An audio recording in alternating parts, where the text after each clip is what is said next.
Alizia involuntarily extended her hand. Franz. Franz collapsed to his knees, drenched in a cold sweat. His broad shoulders trembled violently, and the veins on the back of his hand stood out as it pressed against the ground. Your Highness. The moment Alicia knelt beside him, servants rushed from the end of the corridor. They were waiting outside the bedroom, and they hurried to help Franz up. As soon as they reached him, he closed his eyes and fainted. He seemed to endure the pain by sheer willpower until help arrived. They quickly carried him to the bed. Get the doctor, right now. Order, butler. One of them took off immediately, while the others took Franz to bed. Alizia stood silently staring at the bedroom door, then clenched her hands. Franz's bedroom. She placed her hand on her left breast. Just looking at the door stuck a dagger into her heart.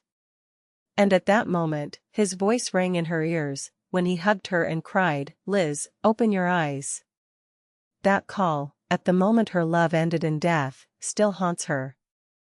And now, she had to step into that room again. No. Alicia turned around, wanting to get away from the room and everyone in it. But the maids who arrived grabbed her arm. Are you Lady Alicia? Please, help us. We beg you. You have to neutralize the mana. The strange thing is that they already knew who she was, Franz's bride, and the reason she was here. They pushed her into the room. As soon as she entered, she was surprised. It wasn't what she remembered. Unlike the cold room in her memory, this was warm and bright, as if it had been prepared for a wedding suite. No trace of blood, no air frozen by mana. As the servants placed Franz on the bed, they began to untie his neck and dry his chest with hot towels. His athletic body, his drawn muscles, and his broad chest, swayed with his intermittent breaths. While they were busy, the doctor arrived. Panting, he looked at Franz and immediately ordered a hot bath to be prepared. It's too early for another shift. He mumbled anxiously and poured a red elixir into Franz's mouth, most of which ran down his chin. But he did not stop, but gave him another dose. Finally, Franz coughed and exhaled heavily, and the doctor breathed a sigh of relief. He's settled down now. But he'll have to stay in the hot bath all day. Understood. At that moment, a steaming ivory basin was rolled forward and placed near the fireplace. The fire was lit, and the room became stiflingly hot, even though it was autumn. They lowered him into the water carefully. Alicia gritted her teeth as she saw him being carried away like a doll. His pale face, his lips smeared with elixir, his naked torso, he looked like a statue of ivory in pain. The scene stuck in her chest. She knew that mana was tormenting him, but not like this, not this deeply.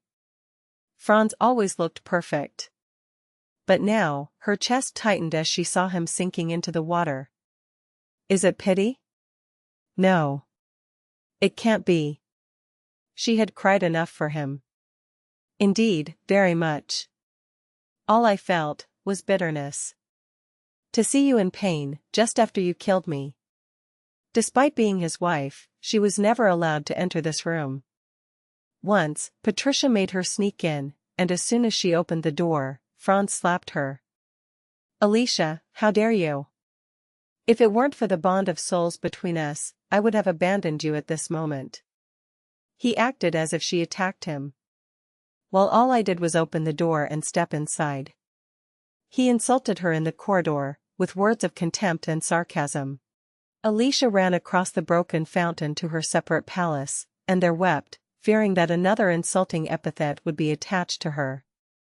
Franz called her many names, although he never used them out loud. In fact, he barely called her by name.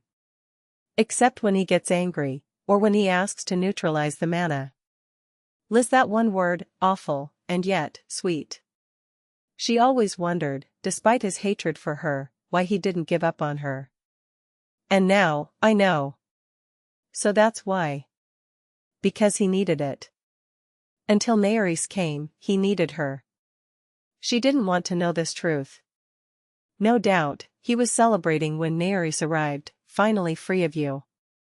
He must have been happy when he got rid of the disgusting Elysia. Old Alicia, how ridiculous. How foolish she was. I apologize for the delay, Lady Alicia. I am Lucius, head butler of the second prince's palace. Nice to meet you, Lucius. Excuse me? Lucius stammered at her bright smile, startled. And of course, Franz is about to die, and she's smiling. He must have thought she was crazy. But Elysia was at the height of awareness. Rather, seeing Franz's pain brought bright clarity to her. Whether he went back in time or not, it no longer mattered. You didn't need to be sure of anything. Franz is still Franz. That man who betrayed her, trampled on her, and killed her. The one who saw it as nothing more than a tool to neutralize mana.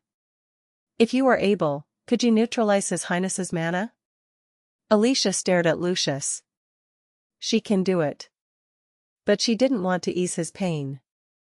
She suffered for 2 years, neglected, abandoned, dying like a flower with a broken stem.